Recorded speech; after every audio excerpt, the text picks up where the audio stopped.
বলে এক সন্তান আসতেছে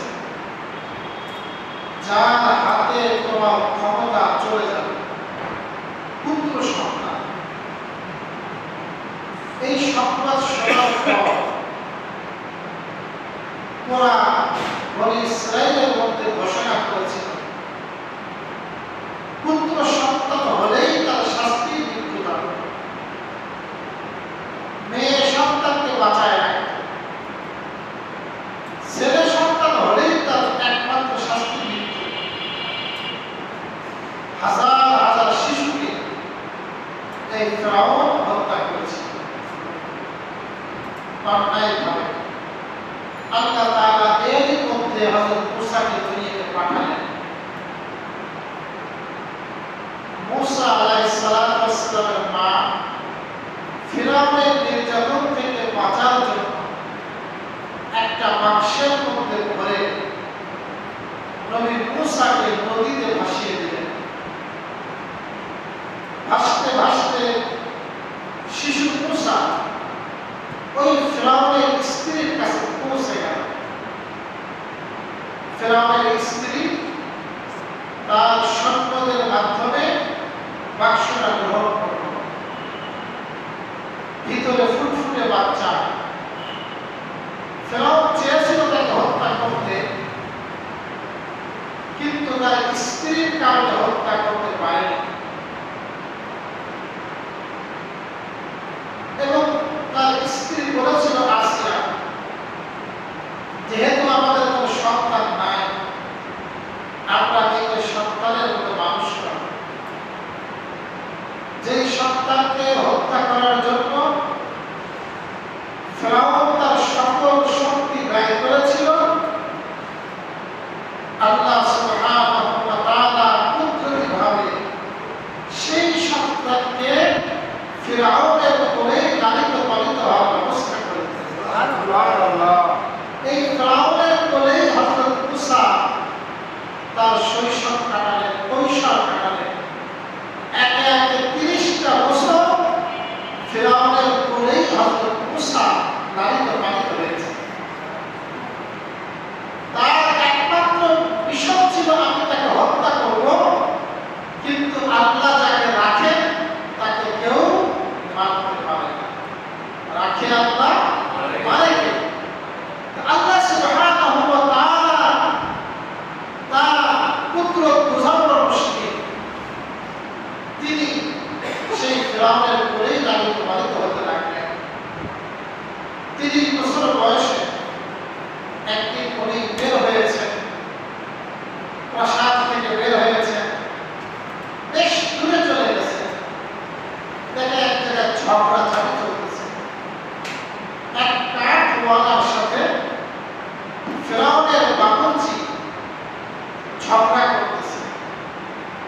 তার দাবি হলো, তোমার কাছ থেকে কাঠ কিনেছি, এই কাঠ আমার বাড়িতে তুমি মাথায় করে বোঝা বহন করে পৌঁছে দেবে।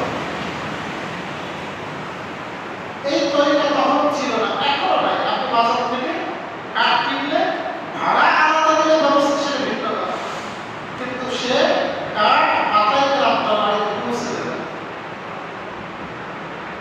এই নিয়ে ঘটনা। তখন গল্প ছিল দুইটা। একটা বলা হয় কীর্তি, ফিরআউনের কওম, এরা হলো সকল ক্ষেত্রে নেতৃত্ব দিত, সব ক্ষমতা ছিল কীর্তিদের হাতে। আর একটা হলো বনী ইসরাঈল, মূসা আলাইহিস সালাম, ওদেরকে বলা হয় সিদ্দিক। ওরা ছিল মাসলুক। সমস্ত কঠিন কাজ, পাথর বহন করা, পাথর কাটা, সমাজের সমস্ত কঠিন কাজ এই বনী ইসরাঈলরা সম্পাদন। আর কীর্তিরা শুধু ক্ষমতা দেয়। মূসা আলাইহিস সালাম আগে বেড়ে গেলেন, কথা প্রসঙ্গ বুঝলেন। এরা যখন সারা দেশের মধ্যে জুলুম করছে, এখানে জুলুম করতে চাচ্ছে। মূসা আলাইহিস সালাম ওই কীর্তিকে একটা খুশি বানালেন। ফিরআউনের বাবুর্চি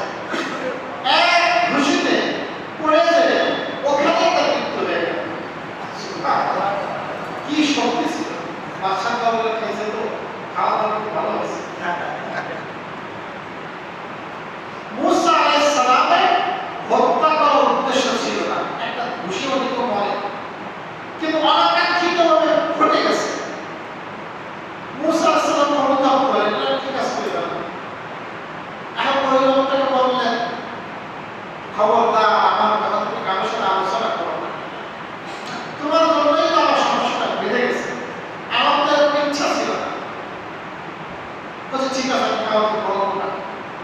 পুরো এলাকাতে 6টা কীর্তি হত্যা করা হয়েছে, কে হত্যা করলো খুনি পাওয়া যাচ্ছে না। ফেরাউন জল্লাদদেরকে ঘোষণা দিয়ে দিল, যেখানে পাওয়া যাবে খুনি সেখানে তাকে ধরে আনা হবে, তাকে মৃত্যুদণ্ড দেওয়া হবে। খুঁজে তো পায় না। পরের দিন মুসা আলাইহিস সালাম আবারও ওই এলাকা থেকে যাচ্ছে।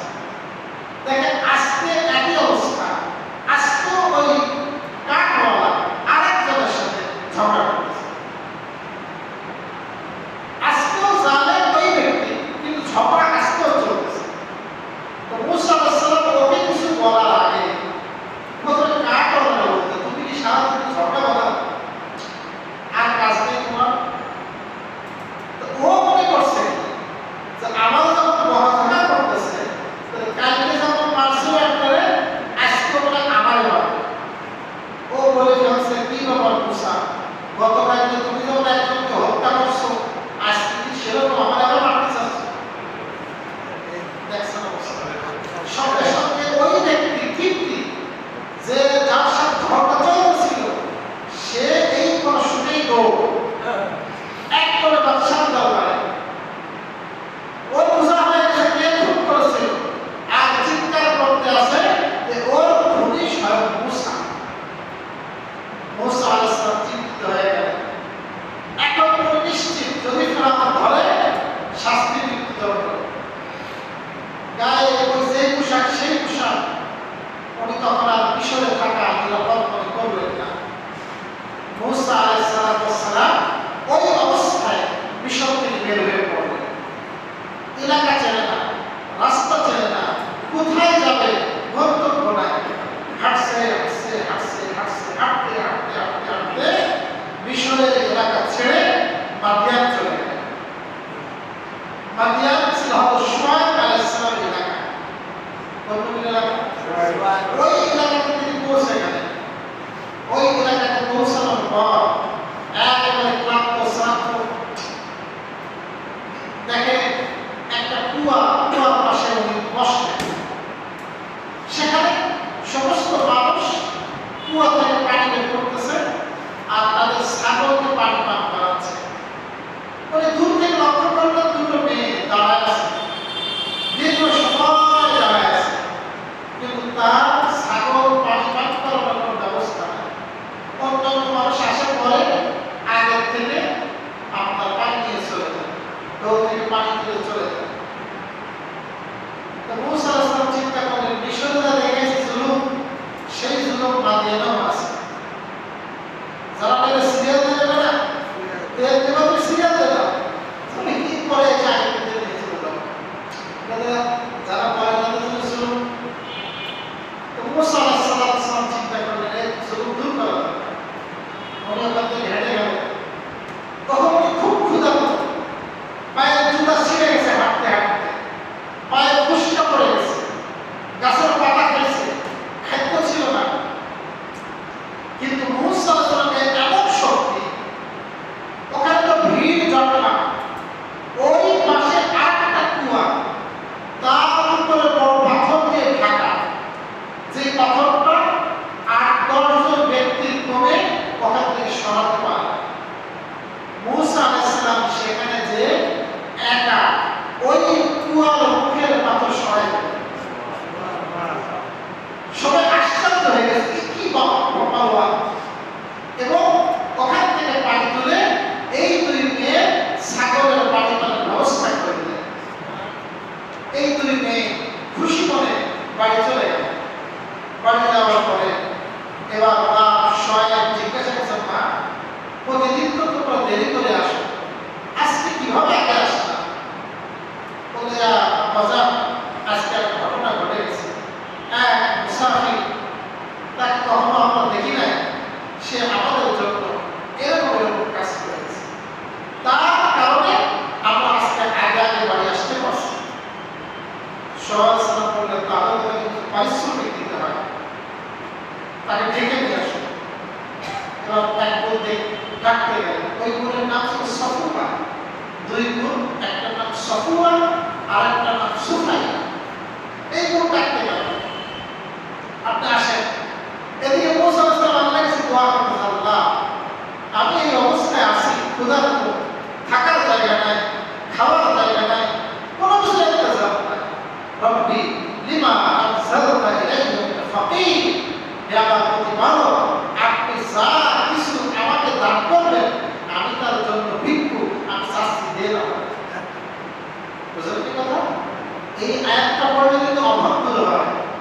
রব্বিল মা আনসালতা ইলাইকা মিন খাইরিন ফাকির।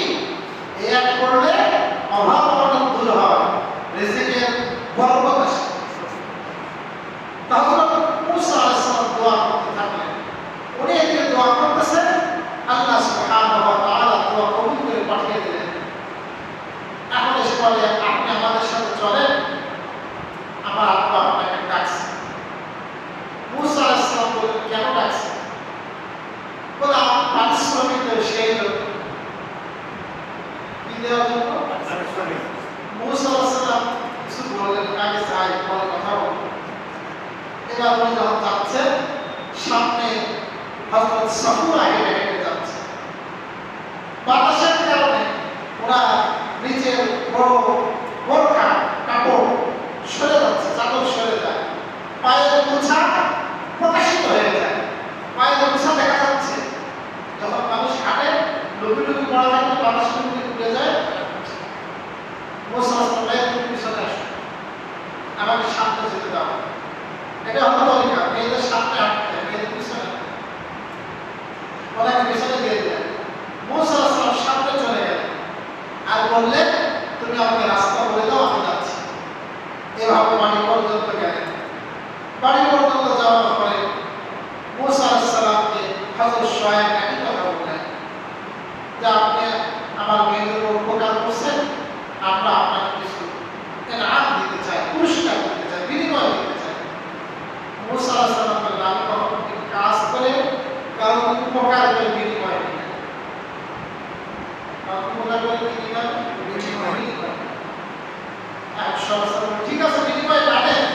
আমাদের বংশের রেওয়াজ মেহমানের মেহমানদারি করা, তা আপনি ইচ্ছা করলে আমাদের মেহমানদারি করুন। তখন মুসা আলাইহিস সালাম মেহমানদারি কবুল করলেন, খাইলেন।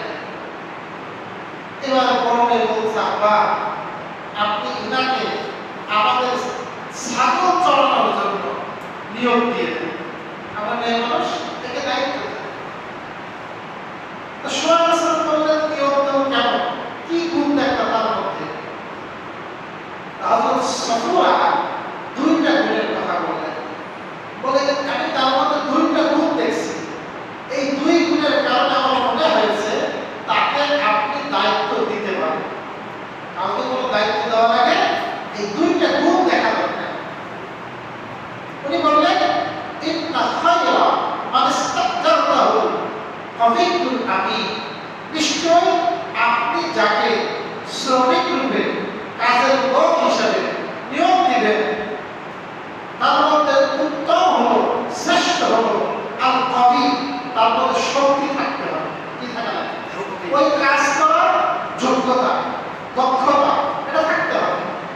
আমার আমিন আমার মধ্যে হতে হবে, বড় দক্ষ, চোরের বড় চোর, তার দেওয়া যাবে না। আমার খুব সৎ মানুষ, কিন্তু কোনো দক্ষতা নাই, যোগ্যতা নাই, তাও দেওয়া যাবে, কাজ ভালো হবে। তো বলে, আমি দেখেছি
সাথে কিছু ছাগল দিয়ে দিল আর একটা লাঠি দিল। কি দিল?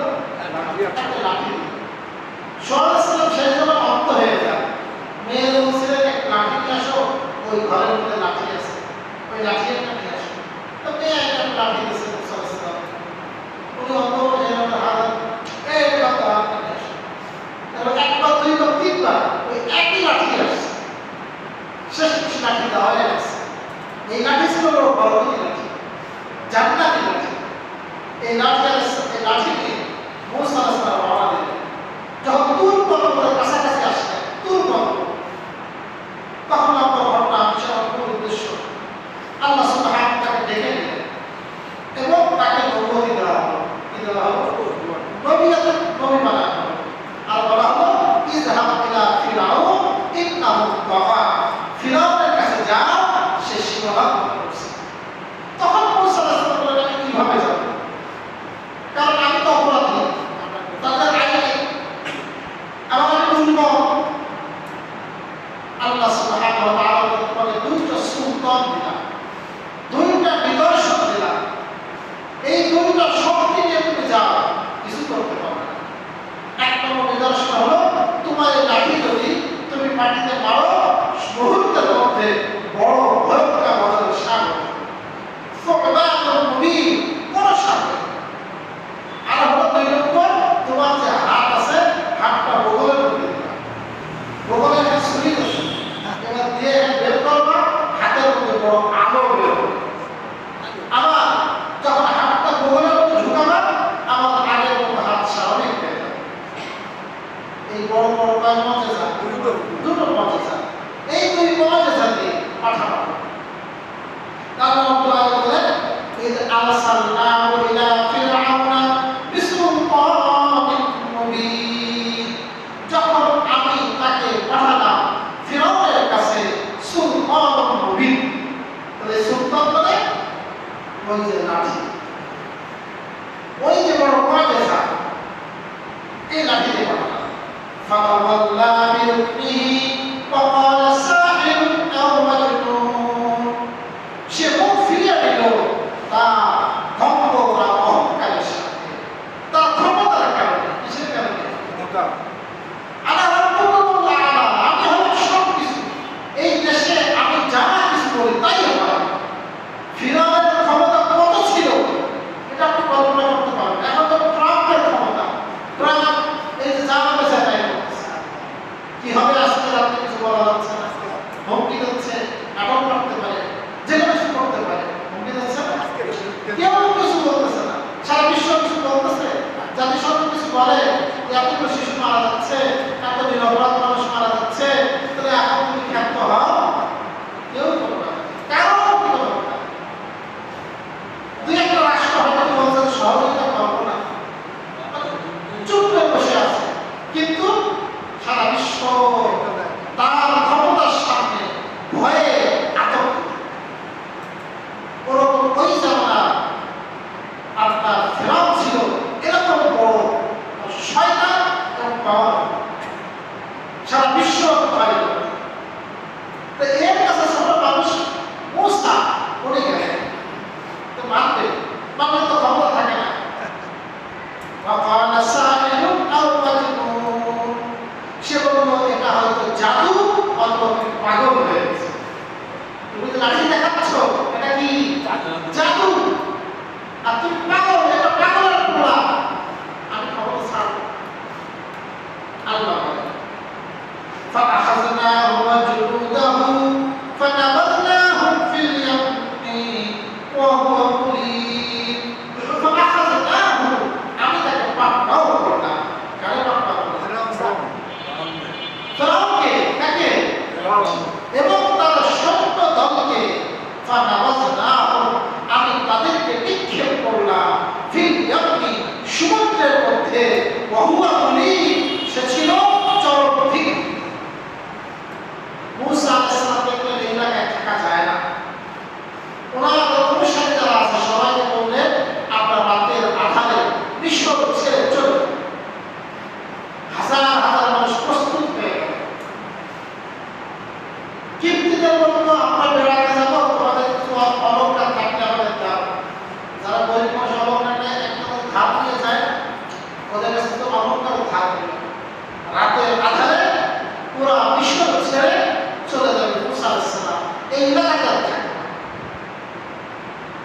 রাত্রে সংবাদ পেয়ে গেল ফেরাউন যে মূসা তার অনুসারীদেরকে নিয়ে সদর বলে চলে যাচ্ছে।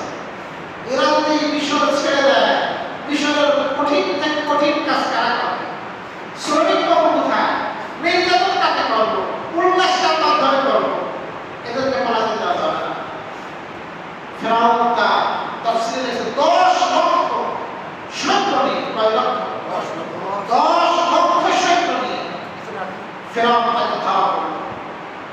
মূসা আলাইহিস সালাম রাতের আধার বুঝতে পারতেছেন না কি করবে। উনি একটু পথ অতিক্রম করবেন, অন্ধকারের কারণে দেখে সামনে বিশাল সাগর। এই সাগরের নাম হলো লোহিত সাগর, রেড সি। এটা তো রেড সি, এটা রেড সি, লোহিত সাগর। অনেক বলে নীল নদ, এটা নীল নদের ভুল। আসলে ছিল কি লোহিত সাগর। একদিকে বিশাল সাগর, আর একদিকে হলো ফেরাউনের 10 লক্ষ সৈন্য। মূসা আলাইহিস সালাম ভয় পেয়ে গেল, সবাই চিন্তিত হয়ে গেল। আল্লাহ সুবহানাহু ওয়া তাআলা অভয় দিলেন। মূসা আলাইহিস সালামের ঈমান কি ছিল? ঈমান কত মজবুত! এই কঠিন মুহূর্তে মূসা আলাইহিস সালাম বললেন, আল্লাহ ইন্না রাব্বী মাইয়া সায়াহদিন। কখনোই নয়, নিশ্চয় আমার রব আমার সাথে আছে, তিনি আমাকে রাস্তা দেখাবেন। এটা বলে ঈমান। এটা কি ভাই? কঠিন বিপদেও আল্লাহকে বলা যাবে না। কঠিন বিপদেও মূসা আলাইহিস সালাম আল্লাহকে বলেন, আল্লাহ আমাকে রাস্তা দেখাবেন। আল্লাহ সুবহানাহু ওয়া তাআলা বলেন, আনিদ্রিব বিআসাকাল বাহর। মূসা, তোমার এই লাঠি দিয়ে সমুদ্রের মধ্যে বাড়ি দাও, 12টা শুষ্ক সমতল রাস্তা হয়ে গেল। মূসা আলাইহিস সালাম বাড়ি বাঁধলেন, 12টা রাস্তা হয়ে গেল।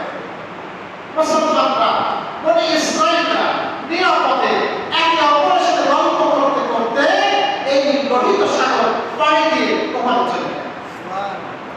যখন ওপারে গেছে, এই পারে চলে আসছে ফেরাউন। ফেরাউন এসেই বলে, আরে এই যে বিশাল রাস্তা, এ তো আমার পুত্র আমি বানিয়েছি, সব আসো। এবার সব সদল বলে ঠিক যখন নদীর মাঝখানে আসছে, আল্লাহ সুবহানাহু ওয়া তাআলা সমুদ্রকে ঘোষণা দিয়েছে, পুরো সমুদ্র রাস্তা আবার সমুদ্র হয়ে গেছে। ওই সমুদ্রের তলদেশে ওই পানি খেতে খেতে সমস্ত এই ফেরাউন এবং তার 10 লক্ষ অনুসারী, লক্ষ লক্ষ অনুসারী ওই সমুদ্রের মধ্যে মৃত্যু হয়েছে। যখন ফেরাউন ডুবতেছিল, কে ডুবতেছিল? আল্লাহ সুবহানাহু ওয়া তাআলা কোরআনের সূরার মধ্যে বলেছেন, সম্ভবত সূরা ইউনূসের মধ্যে বলেছেন, ও তখন বলেছে, হাত্তা ইযা আদরাকাহুল গরাক।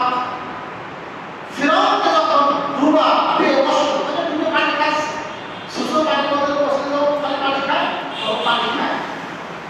তখন ফিরআউন বলেছিল, ক্বালা আমানতু বিআল্লা ইলাহা ইল্লাল্লাযী আমানাত বিহি বানু ইসরাঈল ওয়া আনা মিনাল মুসলিমিন। ফিরআউন তখন বলেছিল, আমি ঈমান আনলাম ওই সত্তার প্রতি যাদের প্রতি বনি ইসরাঈলরা ঈমান এনেছে। ওয়া আনা মিনাল মুসলিমিন, আর আমি মুসলমানদের অন্তর্ভুক্ত। ফিরআউন কি বলেছিল? আমি কার অন্তর্ভুক্ত? মুসলমানদের অন্তর্ভুক্ত। আল্লাহ কয়, আল্লাহ দেখো, ওয়াকাদ আসাইতা মিন ক্বাবল, অথচ সারা জীবন আমার নাফরমানি করেছে। ওয়া কুনতা মিনাল মুফসিদিন, এবং তুমি ছিলে ফাসাদ সৃষ্টিকারীদের অন্তর্ভুক্ত। তুমি যে দাবি করলে আমি মুসলমান, তুমি মুসলমান না, তুমি সন্ত্রাসী। কি ছিল? কার ঘোষণা? আল্লাহর ঘোষণা। আল্লাহ সুবহানাহু ওয়া তাআলা বলে, হালাতে ধারা কি বলে, একেবারে যখন মৃত্যু এসে যায়, ওই অবস্থায় যখন মালাকুল মউত দেখে ফেলে, তখন তওবা করলে ওই তওবা মূল্য নেই। এই তওবা কি নাই? তওবা করতে হবে এর আগে। আল্লাহ সুবহানাহু ওয়া তাআলা এই সমুদ্রের মধ্যে ডুবায়। আপনারা ডক্টর মরিস বুকাইলির নাম শুনবেন। ডক্টর